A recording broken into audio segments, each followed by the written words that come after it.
presentation is called Triangle of the Aquarian Age, Britain, Russia, and USA.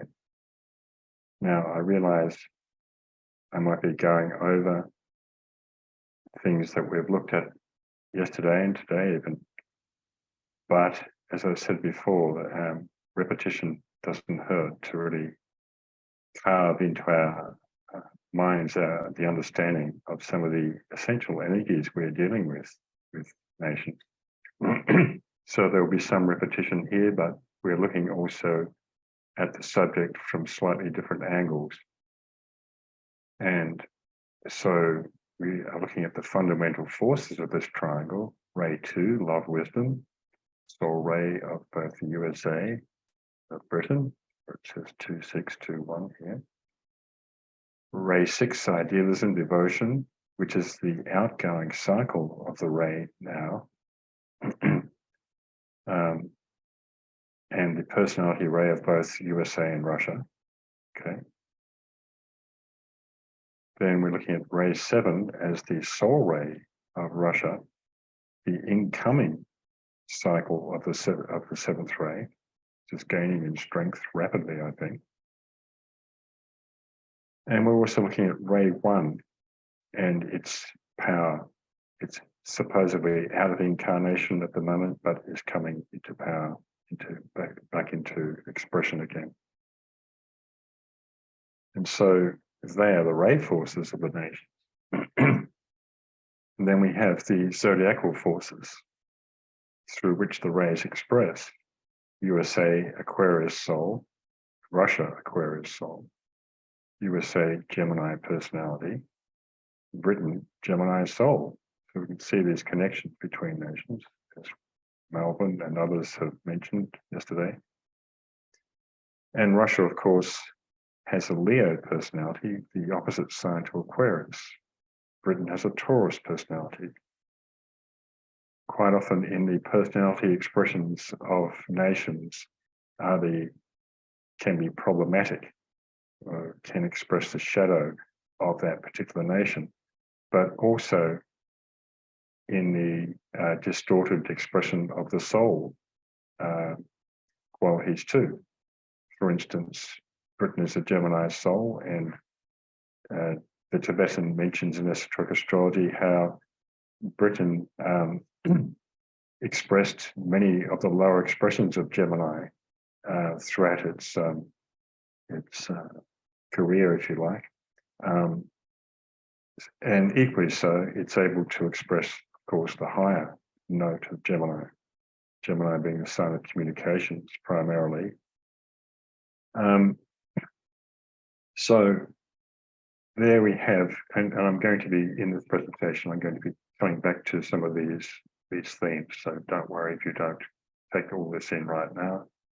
I know some of you have been looking at this for a few years anyway, through my newsletters and so forth. But this is the triangle of the Aquarian age. And we deal with what is, what we have before us, these nations that the Master has told us has the karma and the dharma to lead us into the next 2,000-year cycle. So it's an extraordinarily important group of energies that we're looking at here. If we are to bring about the healing of nations, we must understand the essential qualities of energy that they carry astrologically and rheologically. So, and this quote we go through again just briefly. There are three great fusing energies or vital centers present upon our planet. Russia, fusing and blending Eastern Europe and Western and Northern Asia. And so we go down to our little mini map down here, and where Geneva is broadcasting from, to see part of that. And of course, the greater map at the top here, the vast expanse of Russia. Hence its blending of Europe and Western and Northern Asia. 2, the United States and later South America, he has here in brackets, fusing and blending Central and Western Europe and the entire Western Hemisphere.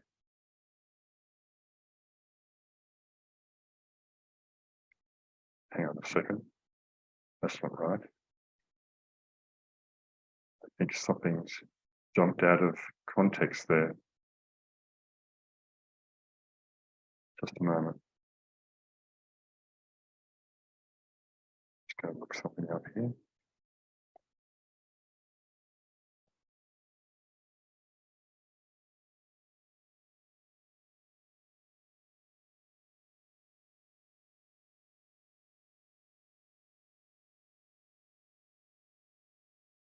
That's correct. So,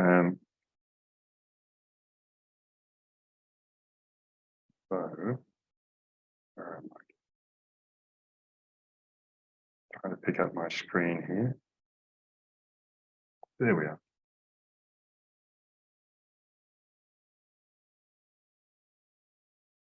So, this really is an important statement because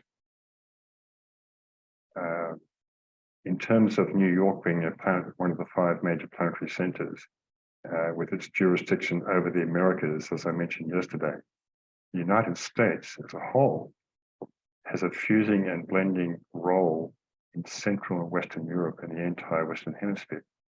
So we can't divorce Europe from USA in so many different ways. Of course, as I said yesterday, USA is Europe transplanted. And 3, the British Empire, fusing and blending races and men throughout the entire world. In the hands of these nations lies the destiny of the planet. This is from Destiny of the Nations, page 104. So quite an extraordinary statement that we really is such a fundamental, foundational factor that we have to always have in consideration with Europe.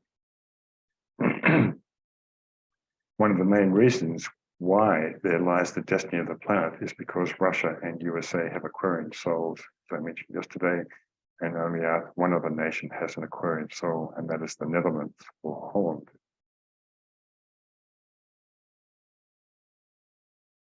So I want to just briefly touch upon Britain. Well, all of them, but Britain in this particular slide. The leading nation of the 5th root race, a spiritually advanced nation in the family of nations, we are told by DK, and which, of course, is home to London, one of the 5 major planetary centers, proposed as the throat chakra of the planet, or mind, where the mental vehicle is anchored. And Britain's Gemini soul is in harmonious trine to the Aquarian souls of USA and Russia. So Britain down here, Gemini, Aquarius, USA, Aquarius, Russia. It's not a proper grand trine in there as the zodiac shows, but it's just giving you that sort of visual. So Gemini here plays a very important role because it is the communicator. It is the bridging antikarana kind of energy, is the sign of relationships par excellence, where Gemini is able to find something in common with an individual, a group, or a nation, and that leads to a dialogue and friendship. So we often think of Libra as being more the sign of, but that's more to do with personal, individual relationships, although it has a connection to Gemini. So, and in fact, Libra rules London.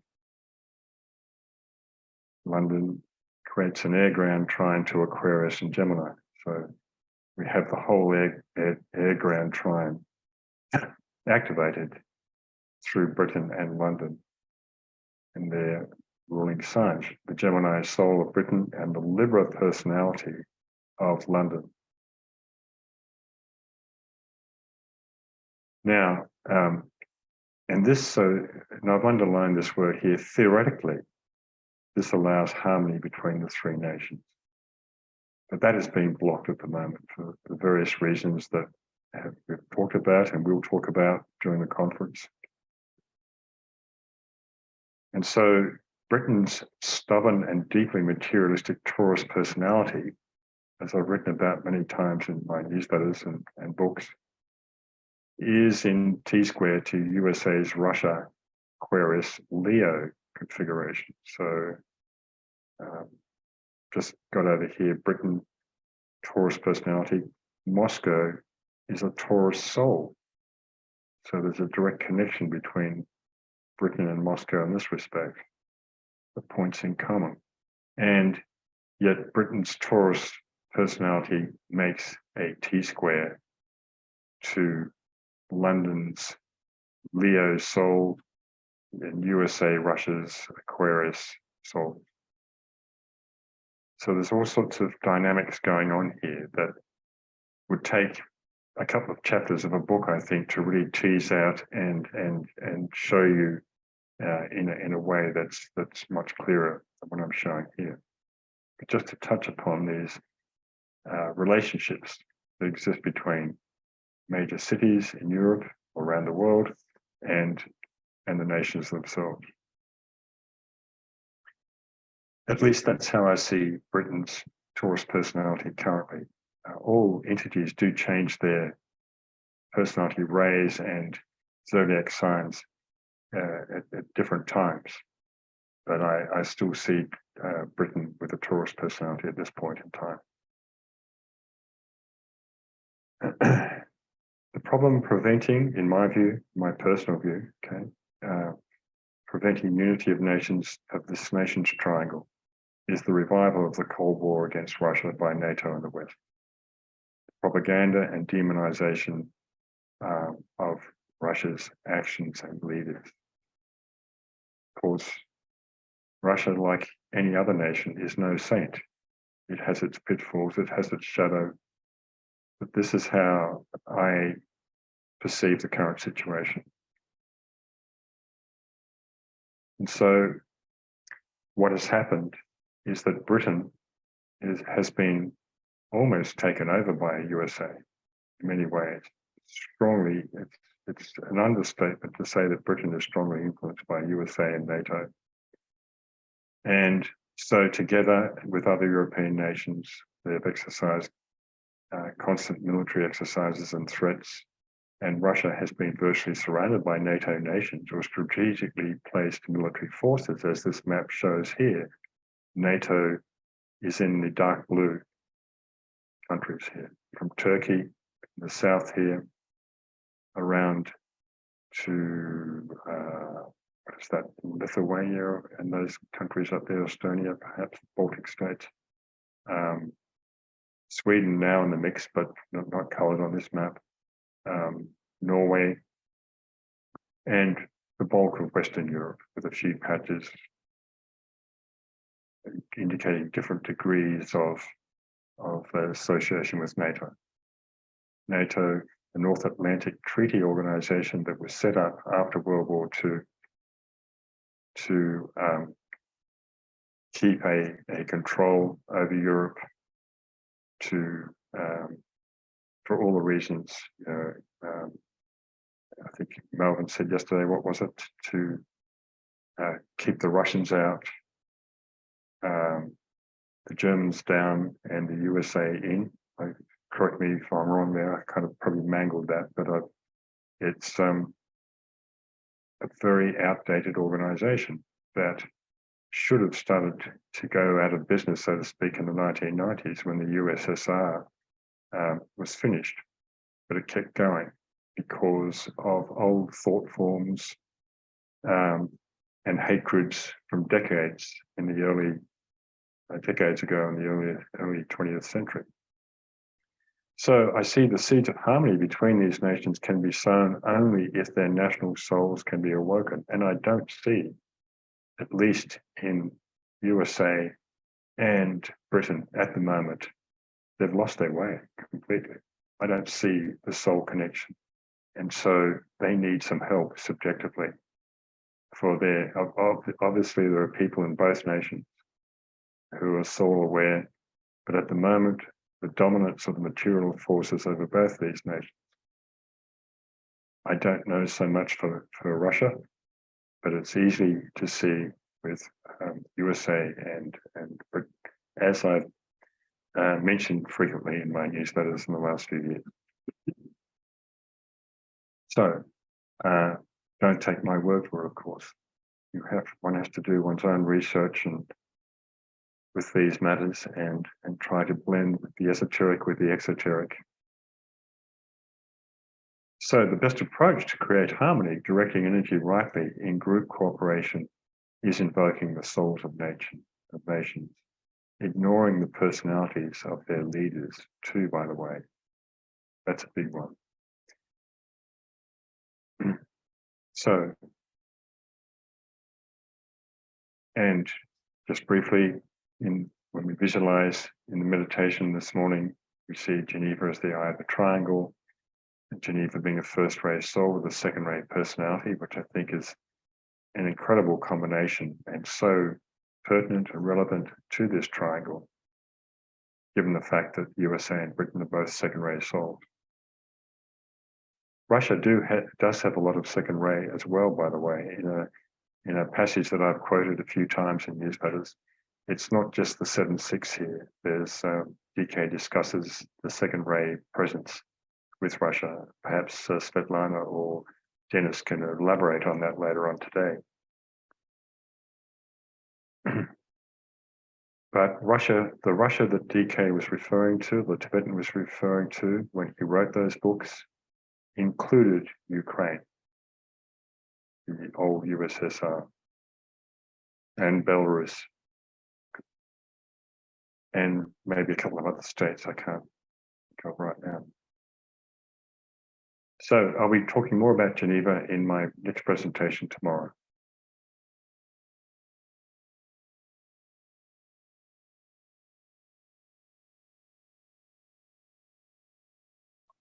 So just looking at the chat here. Okay, just a bit of chatter going on there. That's fine.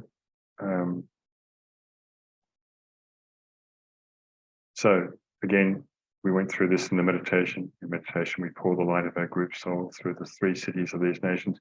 You may have noticed that I referred to the Kremlin as the old part of Moscow because it has a lot of negative connotations, unfortunately.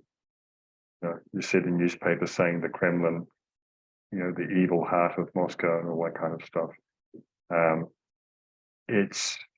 We have to break through a lot of these old thought forms and tropes that have been existing for decades. And this is the subject of my talk on propaganda in the 4th day of the conference, where we look at, and in fact, I do mention it a bit further on in this presentation as well. So the mottos of these nations: USA, I light the way, just as the beautiful Statue of Liberty icon represents, an icon for the planet, not just the USA. Britain, I serve through theoretically the rule of law, but we've seen this rule of law deteriorate considerably in the last few years. Russia, I link the two ways between the East and the West. And so Christina mentioned yesterday the well-known quote of DK about the Near East. So many of the world's insoluble problems can be only solved at the subjective level. This is what I said yesterday as well. Meditating groups of the new group of world servers can transform crystallized thought forms within the planetary mental body. Some are very ancient, even thousands of years old. These thought forms, clairvoyantly perceived, can be seen as patches of dark clouds around the planet, such as the very large one that is hovering over, quote, the entire area of the Near East and Europe, Greece, Yugoslavia, Turkey, Palestine, the Arab states, Egypt, and Russia are under a heavy overshadowing cloud. I'm not sure what book that's from. It's from one of the Tibetan's books. And this circle here pretty much encapsulates that area, which of course includes at least southern Russia and Ukraine, Romania, Slovakia, Greece, Turkey, Iraq, Syria, Saudi Arabia, Jordan, Egypt, of course, and Libya. And that, of course, has been a major trouble spot for all the oil wars that we've seen in the last century or so, on and off, of the plundering of resources in the Middle East. But this overshadowing cloud is thousands of years old, if not more.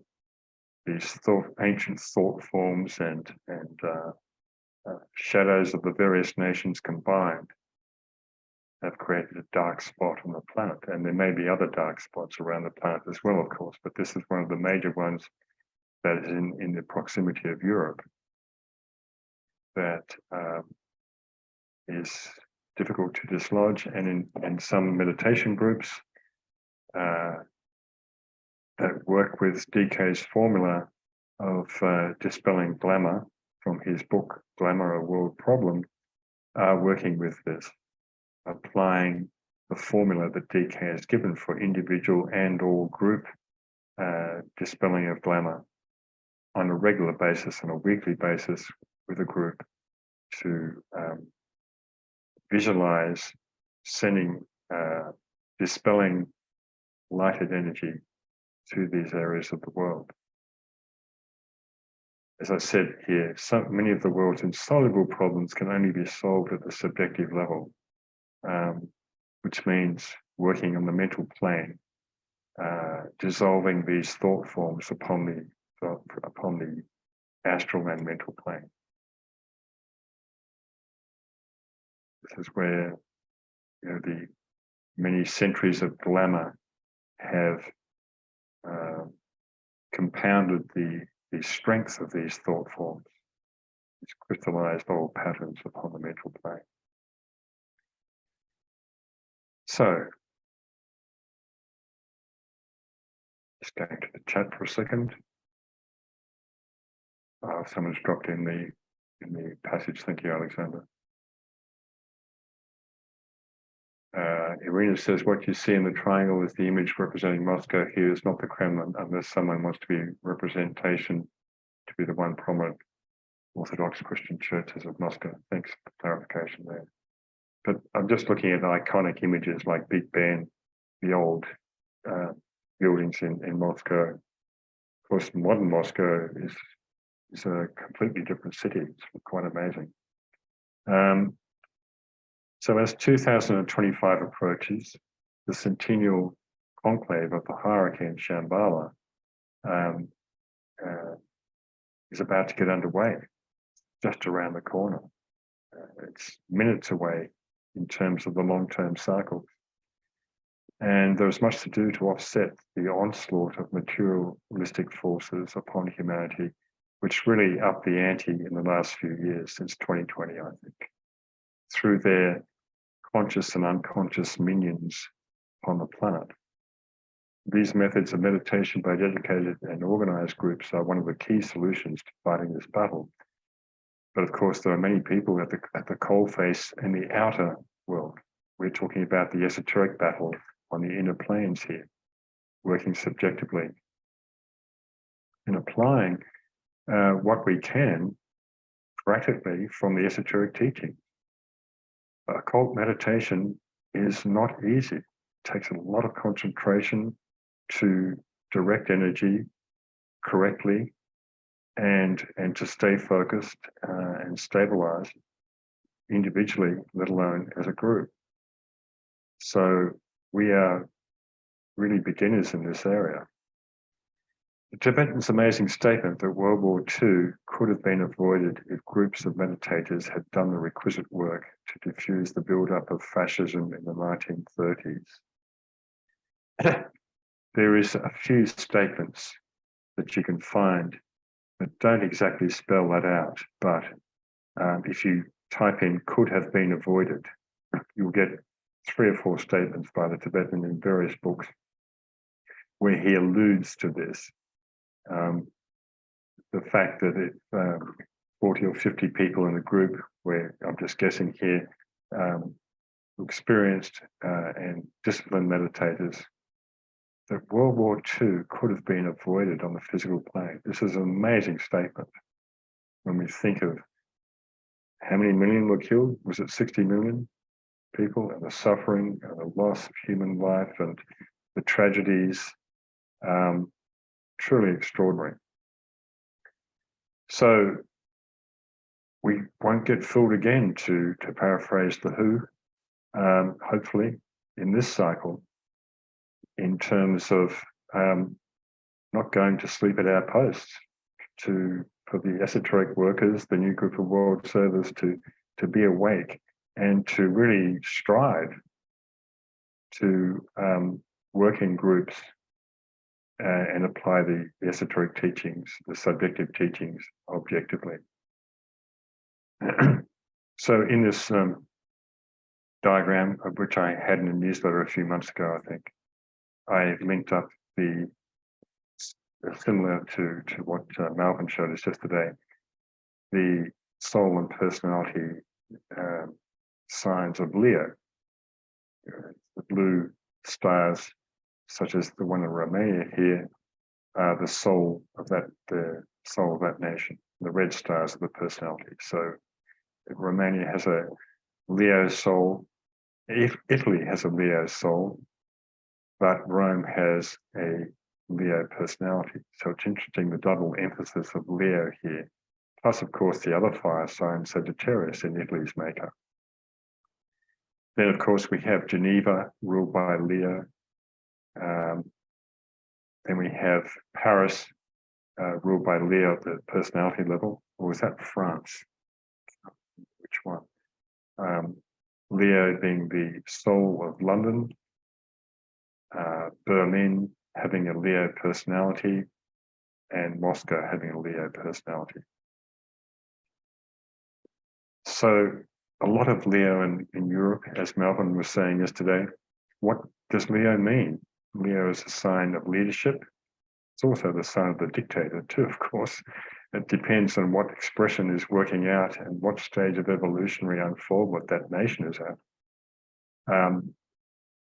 And Leo represents the will to illumine, as in the sun that rules Leo and shines its light into all the shadowy places.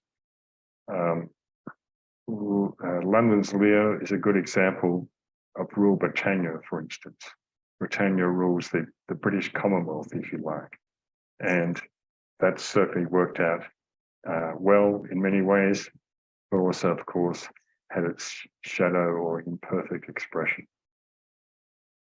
So this is just one example of how we can draw different maps around Europe to work with energies, to focus in really specifically on some of the energies that are there, see how they're being used by studying the local history,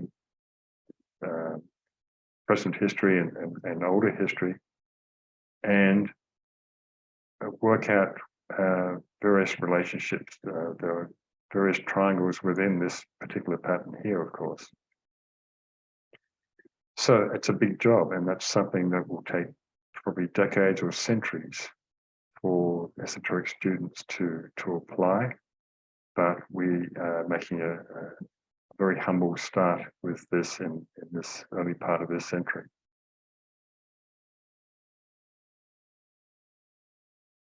So there are different individuals and groups working with these energies on a more general scale, but there's much more specific work to be done in the future.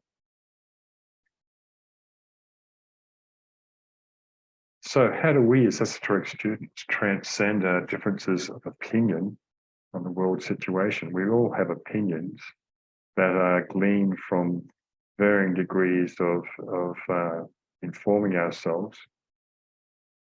How well informed are we? I don't intend to answer all these questions, by the way. These are rhetorical questions. How much cultural and media conditioning affects our point of view? How much has decades of propaganda built our worldview? How true is this fact? One group, a minority, feels that the Western narrative is totally wrong, whilst a majority, perhaps, appears to think that the USA-NATO narrative is correct. Which group holds the truth, or is it somewhere in between? Who is capable of being able to maintain a true dialogue or dialectic?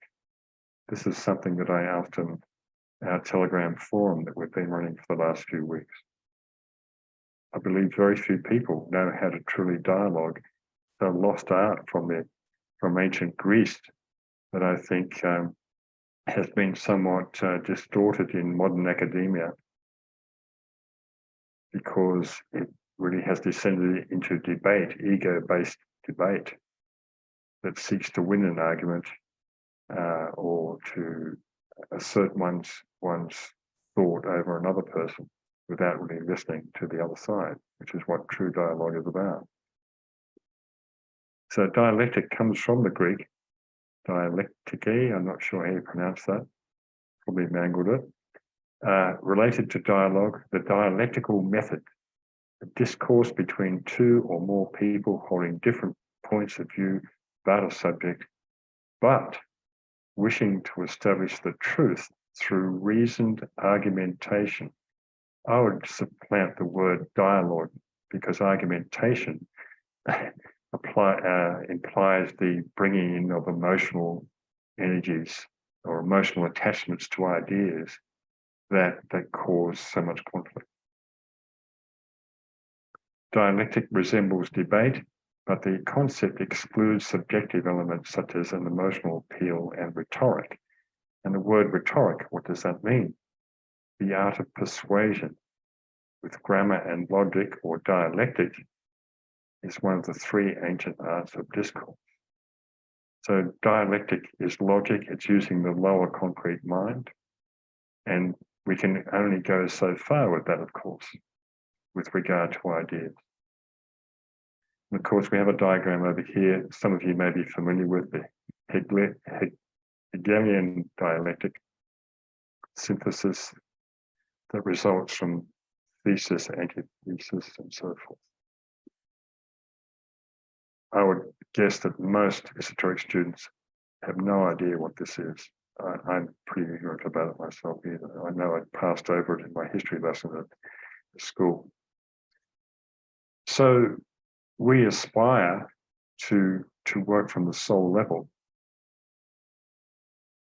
but many of us are ill-equipped to even work at dialogue at the physical personality level. To the point I want to make this talk.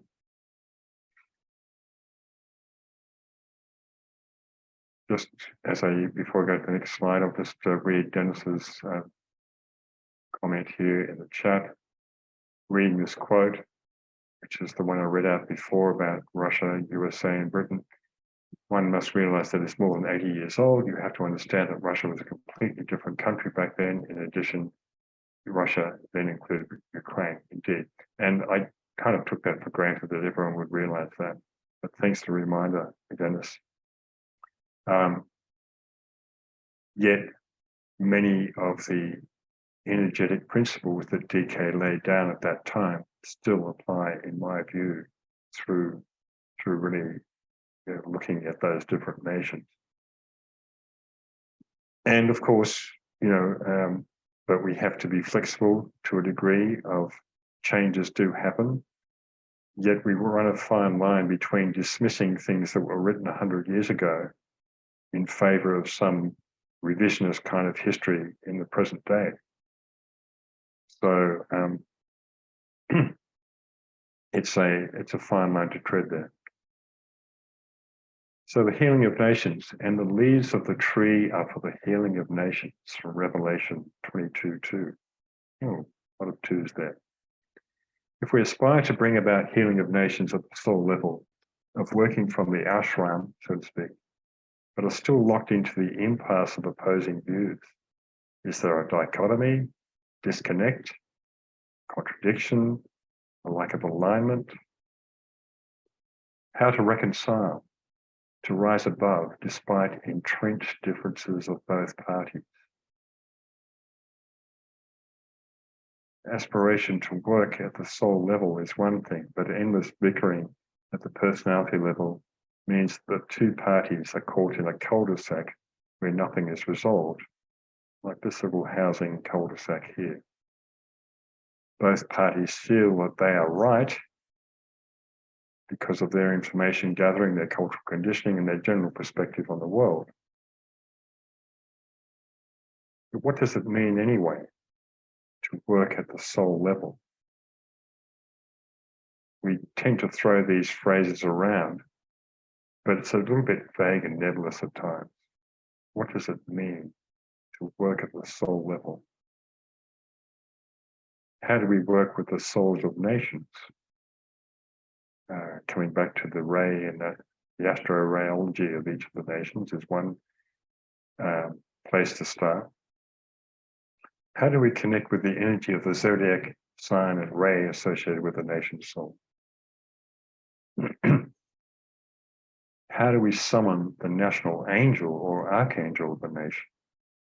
This is coming back to how do we work more consciously with the Deva kingdom that we're invoking in this daily meditation.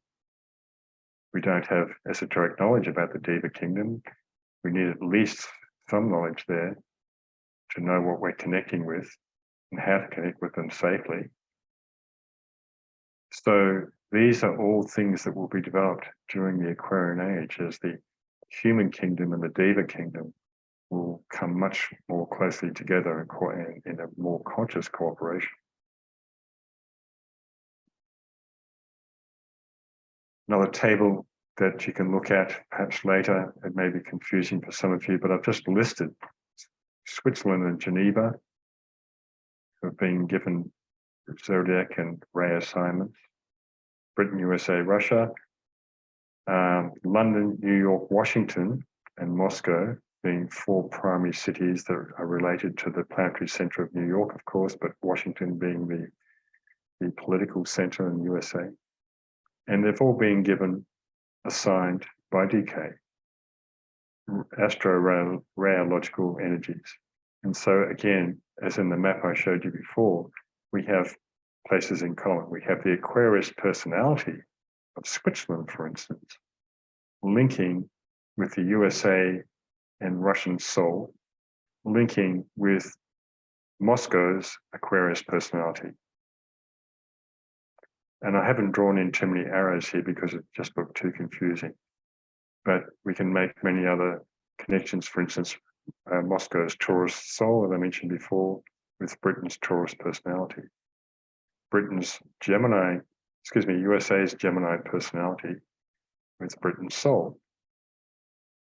And of course, the Leo here, that's quite, Leo being not sure whether it's the personality or soul of Geneva. I haven't been able to work that out yet. DK just gives it as ruling Geneva. Linking with the Leo soul of London and the Leo personality of Russia. So then, of course, we have the rays in common. Geneva's first ray soul linking with Britain's first ray personality. Britain and the USA, both second ray souls. USA and Russia, both sixth ray souls.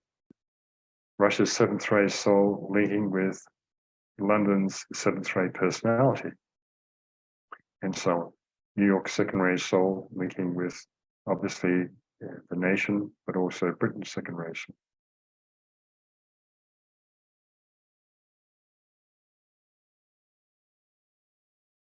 So I'll leave it at that. A lot to take in, obviously, and I'll make this available on our page for people to peruse in their own time. Irina says, is Taurus the personality of Moscow in particular? That's right. No, sorry, the soul of Taurus. Aquarius is the soul of Moscow, which links obviously with the Russian Aquarius soul. So extraordinary kind of Leo Aquarius, strong Leo Aquarius associated with that nation. Of course, they're two polar opposite signs. And just to mention that, as we move into the Aquarian age, the Leo polarity is being activated in terms of a kind of individuation of humanity, of them rising out of the previous sign Cancer's mass consciousness into more individual expression. And this is what we've been seeing in the last century. People individuating, nations individuating more, becoming into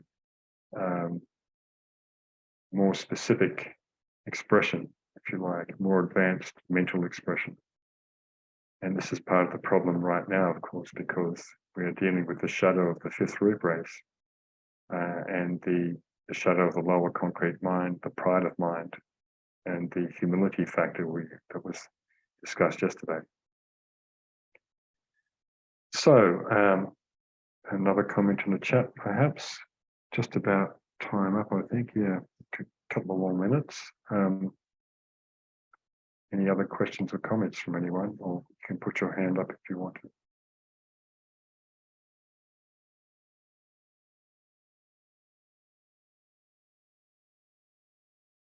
A lot to take in, you know. But truly, we are looking, we've been given the tools by the masters to work with. And this is really this kind of work is really putting the spade in the soil for the first time, turning it over. And it can never be done by one individual. We have to all work as groups with this kind of work because it's so extensive, quite complex, some of it. And of course, the meditation work has to proceed in parallel with all of the Ageless Wisdom teaching, because we can just read it and know it by rote with our lower minds, but unless we apply the meditation process in tandem with that, it will be flawed.